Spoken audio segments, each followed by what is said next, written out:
আসসালামু আলাইকুম viewer Suman technician YouTube চ্যানেলে আসার জন্য আপনাদের অসংখ্য ধন্যবাদ। তো আশা করি আল্লাহর রহমতে সবাই ভালো আছেন। আলহামদুলিল্লাহ আমিও ভালো আছি। তো আজকে আবার একটা ভিডিও নিয়ে হাজির হলাম। তো আমার সামনে এই যে একটা চার্জার দেখতেছেন, তো এটা মূলত অটো রিক্সা এবং অটো ভ্যানের চার্জার। এটা হলো লুকির মতো দেখতে আর কি, তো এটা লুকির চার্জার না। তো এই চার্জারের সমস্যা হয়েছে যখন আমরা এই চার্জারের কর্ড আমরা কারেন্টে ঢুকাই দেই। কারেন্টে ঢুকানোর পর এখানে যে দুইটা এলইডি লাইট আছে, বাতি, তো এই দুইটা বাতি জ্বলে, ফ্যান ঘোরে না, মানে চার্জ ওঠে না আর কি। এমনিতে এর যে বাতি, সেই বাতিগুলি জ্বলে কিন্তু চার্জ ওঠে না। তো ভ্যানের সাথে যে কর্ডটা থাকে, সেই কর্ডের সাথে কিন্তু এই কর্ড আমরা মানে ঢুকে দিয়ে দেখি, তারপরেও কিন্তু ফ্যান ঘোরে না। আর এখানে যে বাতি, এই বাতি কিন্তু একটা লাল আর একটা সবুজ হয়ে থাকে।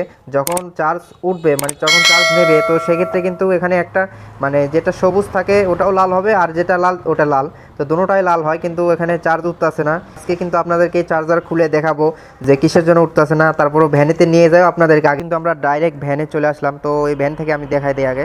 তো এখানে কটটা ঢুকান। তো এই যে দেখতেছেন, এটা মূলত অটো ভ্যান। তো কটে কিন্তু আমরা দেখুন কটটা কিন্তু খুব সুন্দরভাবে ঢুকিয়ে দিলাম। তো এবার আমরা চার্জারের এখানে আসবো। চার্জারের এখানে আসার পরে লাইনটা দেন। তো এই যে এবার আমরা কিন্তু কারেন্টের যে সকেট, সেই সকেটে দিলাম। আর এখানে চার্জার দেখুন, এই যে চার্জারের যে সমস্যা, এই সমস্যাটাই কিন্তু হইতেছে।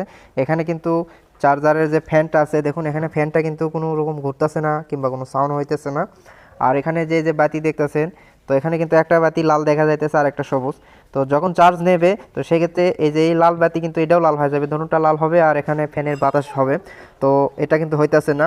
তো এই চার্জার কিন্তু খুলে আপনাদেরকে আজকে দেখাবো যে এটার সমস্যা কি, এটার কী প্রবলেম, কিসের জন্য এই সমস্যাটা হয়েছে। এবার আপনাদেরকে কিন্তু এই চার্জার খুলে দেখাবো যে ভিতরে কি প্রবলেম, কি সমস্যা। তো সেই জন্য আপনাকে কিন্তু এই যে স্টার মাতুল কিন্তু হবে না, এটার নাট কিন্তু স্টার নাট না, এটা হলো 3 কোণার নাট। তো সেক্ষেত্রে যে এমন একটা মানে ফ্ল্যাট ছোট টেস্টার কিংবা এই জাতীয় কিছু নিয়ে নেবেন, নাহলে কিন্তু এটা খুলতে পারবেন না। যদি স্টার মাতুল দিয়ে ট্রাই করেন তাহলে কিন্তু খুলবে না। তো আমি এখন এটা দিয়ে খুলতেছি।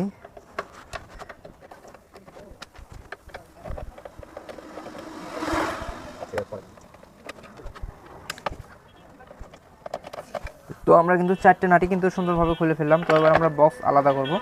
তো এই যে আমরা কিন্তু বক্স কিন্তু খুলে ফেললাম। এর উপরের কাভারটা একটু সরে রেখে দেই। তো এই যে এটা হলো এই চার্জারের পুরো যে সার্কিটটা হয়, সেটা এটা হলো সেই সার্কিট। তো এই যে চার্জারে দেখতেছেন, এটা হলো পিছন সাইড আর এটা হলো সামনের সাইড।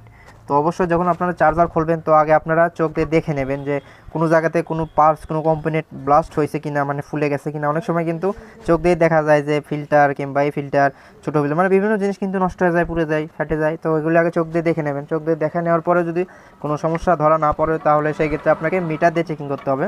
তো এবার আমি কিন্তু ডিজিটাল মিটার দিয়ে চেকিং করে দেখাবো। তো এই সমস্যা মূলত এই যে এখানে যে একটা আইসি থাকে দেখুন, এই যে 3 টার্মিনাল বিশিষ্ট এই যে একটা আইসি থাকে, তো ওই আইসির কারণেই কিন্তু এই সমস্যাটা হয়ে থাকে।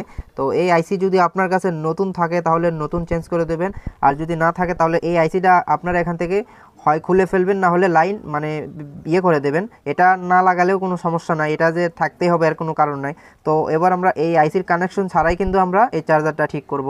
তো দেখুন এটার কারণে হইতেছে। তো কী করি, তো এবার আপনাদেরকে আমি মিটার দিয়ে আগে ওই আইসিটা চেকিং করে দেখাই যে এখানে কত মাপ দেখায়, কত ওহমস শো করে। তো আমি ওই আইসিটা আছে, তো ওই আইসি কিন্তু এখন চেকিং করতেছে, যেটা দেখাইলাম এটার মাপ দেখলাম। তো দেখুন এখানে কিন্তু 80 ওহমস দেখাইতেছে, মানে এই আইসির কিন্তু এই পরিমাণই মাপ থাকে। দুই সাইডে আপনি যেভাবে ধরবেন ঠিক একই মাপ থাকবে। আপনি লাল কালো এই সাইড ধরলেও হবে, ওই সাইড ধরলেও হবে, যে কোনো এক সাইডে কিন্তু আপনি মাপ পাবেন। এটার ওহমস খুব কম দেখায়, মানে 80-75 ওহমস দেখায়। মাঝখানেটা ধরে যদি আপনি চেকিং করেন তাহলে কিন্তু কোনো ফলাফল, কোনো মাপ পাবেন না। তো এটা ছাড়া আমরা কিন্তু লাইন করব এখন। দেখুন, তো কাছে নেন ভিডিও ক্যামেরাটা, একটু কাছে নেন যাতে ভালো মতো বোঝে। তো এই যে এখানে আপনারা একটু লক্ষ্য রাখুন, দেখুন এখানে কিন্তু এই আইসি কিন্তু 3টা টার্মিনাল হয়। তো এই যে এখানে যে লাইনটা আসছে, এই লাইনটা কিন্তু এখানে এই যে এই লাইনটা কিন্তু নেগেটিভ, মানে গ্রাউন্ড। এই লাইনটা কিন্তু এখান থেকে বড় একটা রেজিস্টার আছে দেখুন, এই যে বড় রেজিস্টারের মাধ্যমে কিন্তু এই এই ভোল্টেজটা কিন্তু এটা এখান থেকে এখানে চলে আসে। এখান থেকে এখানে যখন চলে আসে, ওইটা আবার এদিক দিয়ে এই আইসির এখানে আসে। এই আইসির থেকে যখন এখানে আসে, তখন এটা আবার যখন আমরা কট ঢুকে দিই, তখন কিন্তু এটা শর্ট হয়ে যায়, এই জায়গাতে চলে আসে। এই জায়গাতে যখন চলে আসে, এখান থেকে এদিক দিয়ে যায়, এই যে তারের যে কট আছে, এই কটে কিন্তু সেই ভোল্টেজটা এখানে, এই ভোল্টেজটা কিন্তু এখানে চলে আসে। তো অনেক সময় কিন্তু এই সমস্যা হয়ে থাকে এটা। তো সেই ক্ষেত্রে কী করতে হবে, যে মাঝখানের যে লাইনটা আছে, এই লাইন আপনাকে ছিঁড়ে ফেলতে হবে। দেখুন এই যে ঘুষে, মানে ওই আইসির সাথে কোনো সম্পর্ক যাতে না থাকে, যুক্ত যাতে না হয়। তো এই যে কিন্তু আমি ছিঁড়তেছি, দেখুন এই যে এই যে পুরাই কিন্তু আমি এখান থেকে এটা কিন্তু বিচ্ছিন্ন করে ফেললাম। তার মানে এই যে এই টার্মিনালের সাথে এইটার কোনো সংযুক্ত আর নেই, মানে এর সাথে কোনো এর সংযুক্ত নেই। তো এখান থেকে এখন যে কাজটা করতে পারছি, কোনো একটা তার নেবেন, তার নিয়ে এই যে এটা আর এটা আপনি শর্ট করে দেবেন, তাহলে যে লাইনটা এদিক দিয়ে আইসি হয়ে যেত সেই লাইন কিন্তু এখান থেকে এখন এই সাইডে পার হবে। তো এই যে দেখুন আপনাদের কিন্তু যেভাবে দেখালাম ঠিক সেইভাবে কিন্তু আমরা এখানে কানেকশনটা করলাম।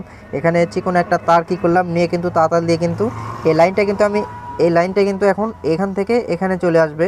এভাবেই যদি আপনি করে দেন তাহলে কিন্তু এখানে যে আইসিটা আছে এই আইসির সাথে কোনো কানেকশন হলো না, সম্পর্ক কিন্তু হলো না। তো সেক্ষেত্রে আপনি যদি আইসি রাখেন কোনো সমস্যা নাই, না রাখলেও কোনো সমস্যা নাই, কারণ এখানে কিন্তু আমি লাইনটা বিচ্ছিন্ন করে দিছি। এই যে এখানে লাইন বিচ্ছিন্ন করেই কিন্তু আমি এখানে শর্ট করে দিলাম। এখন ডাইরেক্ট ভোল্টেজ এখানে আসবে, এখান থেকে এখানে আসবে, এখান থেকে যে তার হয়া এখন কটে আসবে। এই যে কট দেখুন, এই যে কটে আসবে, এই কট কিন্তু এখন আমরা গাড়িতে দিলে কিন্তু চার্জ উঠবে। সো হ্যালো ভিউয়ার্স, এবার কিন্তু ডাইরেক্ট আমরা আবার গাড়িতে চলে আসলাম। তো এখানে যে চার্জারের যে কটটা দেখতেছেন এই কট কিন্তু আমরা কারেন্টে ঢুকাই দিছি, এই যে দেখুন। তো এবার আমরা যে ভ্যানের যে কটটা আছে এটা কিন্তু আমরা ইয়েতে দেব, মানে এই কটে আমরা এদিক দিয়ে দেবো।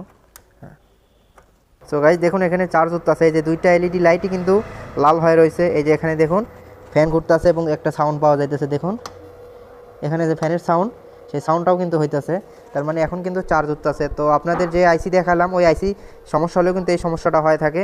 আর এখানে দেখুন এই যে চার্জ উঠতেছে। এই যে ভিডিওটি ভালো লাগলে অবশ্যই সুমন টেকনিশিয়ান ইউটিউব চ্যানেলটি সাবস্ক্রাইব করবেন। দেখা হবে অন্য কোনো ভিডিওতে। আল্লাহ হাফেজ।